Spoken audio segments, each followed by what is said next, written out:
నమస్తే. తెలంగాణ రాష్ట్రంలో ఇప్పుడు ఎక్కువగా వినబడుతున్నటువంటి పదం పార్టీ ఫిరాయింపులు. ముఖ్యంగా ఒక పార్టీ గుర్తుపైన గెలిచి మరొక పార్టీలోకి పోతున్నటువంటి లీడర్ల సంఖ్య మాత్రం మనకు ఎక్కువగానే కనబడతా ఉంది. మొన్నటి వరకు బీఆర్ఎస్ పార్టీ గుర్తుపైన గెలిచినటువంటి కొంతమంది ఎమ్మెల్యేలు కాంగ్రెస్ పార్టీ వైపుగా కండుగా మార్చుకున్నటువంటి సందర్భాలు అయితే మనకు కనబడుతున్నాయి. అసలు పార్టీ ఫిరాయింపులకు సంబంధించినటువంటి విషయంలో చట్టం ఏం చెప్తా ఉంది, రాజ్యాంగంలో ఎలాంటి విశేషాలు రాసి ఉన్నాయి, అసలు వాళ్ళపైన అనర్హత వేటు పడడానికి ఎలాంటి అవకాశాలు కనబడతా ఉన్నాయి, ఇవన్నీ అడిగి తెలుసుకుందాం. మనతో పాటుగా పార్టీ ఫిరాయింపులపైననే పిహెచ్డి చేసినటువంటి డాక్టర్ ఈడా శేషగిరిరావు గౌడ్ ఉన్నారు. అడ్వకేట్ ప్రాక్టీస్లో కూడా వారు ఉన్నటువంటి సందర్భం. అసలు ఏంటి పార్టీ ఫిరాయింపులకు సంబంధించినటువంటి అంశంలో రాజ్యాంగం ఏం చెప్తుందో తెలుసుకునేటువంటి ప్రయత్నం చేద్దాం. సార్ నమస్తే.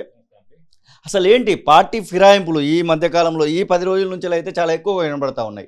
ఒక పార్టీ నుంచి ఒక పార్టీకి, ఇంకో పార్టీ నుంచి మరొక పార్టీకి, అధికారంలోకి ఉన్నటువంటి పార్టీకి ఇట్లా వస్తున్నటువంటి సందర్భాలు. అసలు పార్టీ ఫిరాయింపుల గురించి రాజ్యాంగంలో రాసినటువంటి అంశాలు ఏంటి అసలు? మొట్టమొదటిగా పార్టీ ఫిరాయింపుల చట్టం అనేది మనకి కాన్స్టిట్యూషన్ అంటే రాజ్యాంగంలోనే 10వ షెడ్యూల్లో చేర్చబడింది. అంటే మామూలుగా చట్టాలు చేసినటువంటి విషయం కాదు, రాజ్యాంగంలోనే 10వ షెడ్యూల్లో చేర్చబడింది. ఇది రాజీవ్ గాంధీ గారి టైంలో 1985లో 52వ రాజ్యాంగ సవరణ ప్రకారము మనకి చట్టం చేయటం జరిగింది. ఈ చట్టం ప్రకారం ఏంటంటే ఒక పార్టీలో గెలిచినటువంటి వ్యక్తి ఆ పార్టీలో కంటిన్యూ అవ్వాలా. ఒకవేళ అతను కనుక మారదలుచుకుంటే దానికి రాజీనామా చేసి మళ్ళీ పోటీ చేసి మాత్రమే చేయాలి. ఇది ఓవరాల్గా ఉన్నటువంటి కాన్సెప్ట్. అయితే దీంట్లో ఒక 2 ఎగ్జామ్షన్స్ ఇచ్చారు. ఆ ఎగ్జామ్షన్స్ ఏంటంటే ఒక పార్టీ నుంచి 1/3 అంటే 1/3 వంతు కనుక స్ప్లిట్ అంటారు దాన్ని. ఆ స్ప్లిట్ అయినటువంటి గ్రూప్ వాళ్ళు కనుక వాళ్ళు మారినా కూడా వాళ్ళు పార్టీ ఫిరాయింపుల కింద రాదు. అది ఒక ఎగ్జామ్షన్. రెండోది వచ్చేసి 2/3 majority of the people merge అవుతాయి. సో ఒకటి మెర్జరు, రెండోది వచ్చేసి స్ప్లిట్. ఈ 2 ఎగ్జామ్షన్స్ మాత్రం ఆ చట్టంలో మినహాయింపు ఇచ్చారు. అయితే ఇప్పుడు మనకు జరుగుతున్నటువంటి పరిణామాలు ఏమిటంటే ఇప్పుడు ప్రజెంట్గా ఇప్పుడు మీరు చెప్పినటువంటి పరిణామాలు తెలంగాణలో పర్టికులర్గా ఒక వ్యక్తి మారినా కూడా వాళ్ళు తీసేసుకుంటున్నారు. అది తప్పు. సో దీని మీద చాలా సుప్రీంకోర్టు జడ్జిమెంట్స్ ఉన్నాయి. దాని మీద చాలా మనకి లా అనేది ఎస్టాబ్లిష్ అయ్యి ఉంది. కాబట్టి ఈ విధంగా చేయడం అనేది 100% తప్పు. తెలంగాణ రాష్ట్రంలో ఇప్పుడు దానం నాగేందర్ కానివ్వండి, నిన్నగాక మొన్న సంజయ్ రావు జగిత్యాలకు సంబంధించినటువంటి ఎమ్మెల్యే కానివ్వండి, అంతకుముందు పోచారం శ్రీనివాసరెడ్డి గతంలో స్పీకర్గా పనిచేసినటువంటి వ్యక్తి, ఇట్లా చాలామంది పార్టీలు మారుతున్నటువంటి కండువలు మారుస్తున్నటువంటి సందర్భాలు కనబడుతూ ఉన్నాయి. వీరి విషయంలో ముఖ్యంగా జడ్జిమెంట్ అనర్హత వేటు వేయాలని చెప్పేసి ఒకవేళ ఏదైతే పోటీ చేసినటువంటి పార్టీ ఉందో వాళ్ళు ఒకవేళ అప్లికేషన్ స్పీకర్కి ఇస్తే ఎన్ని రోజులలో నిర్ణయం తీసుకోవాల్సి ఉంటుంది? దీంట్లో ఒక దురదృష్టకరమైనటువంటి ఒక చట్టం నిర్మాణం చేయడం జరిగింది. అదేంటంటే దీన్ని నిర్ణయం చేయాల్సిన బాధ్యత స్పీకర్కి ఇచ్చారు. ఈ ఎమ్మెల్యే అర్హుడా అని చెప్పడం కోసం డిసైడ్ చేయాల్సిన స్పీకర్. ఈ స్పీకర్ జనరల్గా ఎవరికి అనుకూలంగా ఉంటాడు? అధికార పార్టీకే ఉంటాడు. ఆయన చేత ఎన్నుకోబడింది కాబట్టి ఇక్కడ కూడా ఇదే జరుగుతోంది. దీనికి సుప్రీంకోర్టు రీసెంట్గా ఒక జడ్జిమెంట్ మణిపూర్లో అసెంబ్లీలో జరిగినటువంటి ఇన్సిడెంట్ మీద ఇచ్చిన జడ్జిమెంట్లో 3 నెలల లోపల మీరు దీన్ని డిసైడ్ చేయండి అని ఒక రూలింగ్ ఇచ్చారు. దాంతోపాటు పార్లమెంట్ కూడా సలహా ఇస్తే ఏమన్నారంటే మీరు ఈ చట్టాన్ని కూడా మార్చాలని చెప్పారు. కాబట్టి ఈ విధంగా మనకు ముందు రోజులలో 3 నెలల్లో ఎట్టి పరిస్థితుల్లో ఆ పిటిషన్ డిస్పోజ్ చేయాలి. రెండోది స్పీకరే చేయాలి. ఈ స్పీకర్ ఇచ్చిన ఆర్డర్ మనకు అనుకూలంగా లేకపోతే హైకోర్టు తర్వాత సుప్రీంకోర్టు. ఇది మనకు ఉన్నటువంటి ఛానలింగ్.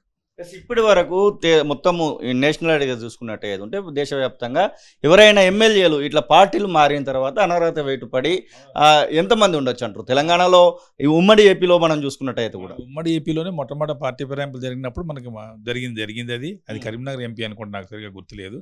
అతను మనకి డిస్క్వాలిఫై చేయడం జరిగింది. అదేవిధంగా ఇప్పుడు చాలామంది డిస్క్వాలిఫై అయిన తర్వాత కర్ణాటక లాస్ట్ టైం కర్ణాటకలో జరిగినటువంటి 8 మంది డిస్క్వాలిఫై చేస్తే మళ్ళీ వాళ్ళు ఎలక్షన్లో పార్టిసిపేట్ చేసి రావడం జరిగింది. కాబట్టి జరుగుతున్నాయి. అయితే ఇది కొంత గ్యాప్ చాలా టైం పడతా ఉంది. స్పీకర్ నిర్ణయం చేయాలా, ఆ స్పీకర్ ఇచ్చిన నిర్ణయం మీద హైకోర్టు సుప్రీంకోర్టు పోవటం ఇదంతా కాలయాపన జరుగుతుంది. కాబట్టి మనం ఏమంటున్నామంటే ఈ పాయింట్ డిసైడ్ చేయడానికి ఈ స్పీకర్కో ఇంకోటో కాకుండా ఎలక్షన్ కమిషన్ డైరెక్ట్గా ఇచ్చేయాలి ఆ పవర్ అనేది. ఎలక్షన్ కమిషన్కి ఇచ్చే ఏం చేస్తారు, ఒక కంప్లైంట్ ఇప్పుడు మీరైనా నేనైనా ఎవరైనా ఇవ్వచ్చు, పలానా పార్టీ నుంచి గెలిచిండు, ఆ పార్టీ నుంచి ఇంకో పార్టీలో పోయిండు, కాబట్టి వాళ్ళ మీద చర్య తీసుకోవాలంటే విత్ ఇన్ 1 మంత్లో డిసైడ్ అయిపోతే వాళ్ళు ఎలక్షన్ అయినా పెట్టాలా లేకపోతే రాజీనామా చేయాలి. ఈ రెండింటిలో ఏదో ఒకటి జరిగిపోతుంది. అది జరగట్లేదు ఇప్పుడు మనకి. సో చట్టంలో మార్పులు తేవాలి. చట్టంలో అంటే కాన్స్టిట్యూషనల్ 10th షెడ్యూల్లో మార్పులు తీసుకొచ్చినట్టయితే ఆ విధంగా జరిగే అవకాశం ఉంటుంది.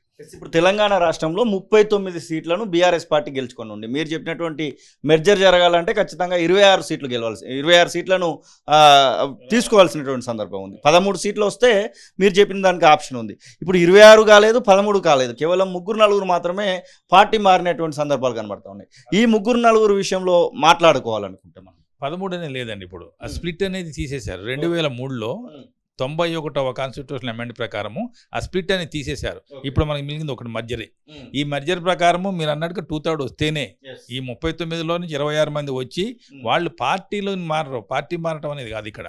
ఆ ఎల్పీని తీసుకొచ్చి విలీనం చేస్తారు. చేయటం వల్ల ఏమవుతుందంటే ఆ పార్టీ పేరు అదన్నా ఉండొచ్చు, లేకపోతే వీళ్ళు కొత్త పార్టీ అని పెట్టుకోవచ్చు. ఇప్పుడు మహారాష్ట్రలో జరిగింది షిండే గ్రూప్ వల్ల.